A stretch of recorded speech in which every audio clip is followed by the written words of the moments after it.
ជើងសบายជាមួយខ្ញុំបាទ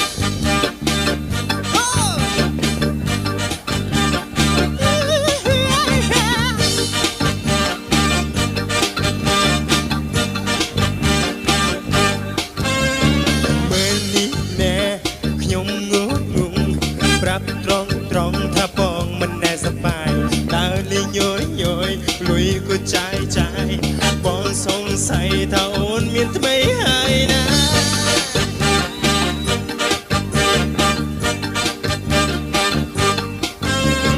តាមអង្គវឲ្យស្រីឆ្លើយធ្វើដេកឡើយអូនមិនយល់ចិត្តបើអូនមានថ្មីដេកមិនអាណិតឲ្យបងខូចចិត្តព្រោះត្បិតតែរូបស្រីប្រាប់ត្រង់មិនស្នេហ៍បងឬពិសេសសូមអូនស្រដីប្រាំមករៀបរាថារូបបងនេះមិនសមឲ្យអូនស្នេហាឬជីវ៉ាអូនមានថ្មីហើយមានថ្មីក៏មិនប្រាប់មិនប្រាប់អូនឲ្យបងជិះចុកចាប់គ្រប់យ៉ាងមានថ្មីមិនក៏មិនប្រាប់មិនប្រាប់អូនឲ្យអូនបងស្លាប់តែម្នាក់ឯង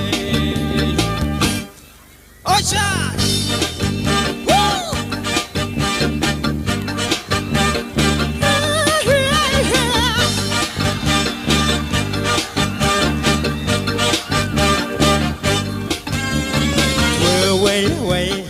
គិតខ្ញុំគិតដល់នាងមិនដឹងជាមានអីវ៉ៃញ៉ាំក៏មិនញ៉ាំគេងក៏មិនដែលគេងទោះបីខំប្រឹងប្រែងក៏គ្មានអីវ៉ៃឡើយ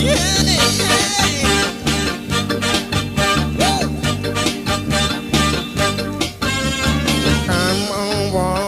ក៏មិនឆ្លើយធ្វើមិនខ្លាយឲ្យអូនយល់ចិត្តបើអូនមានថ្មី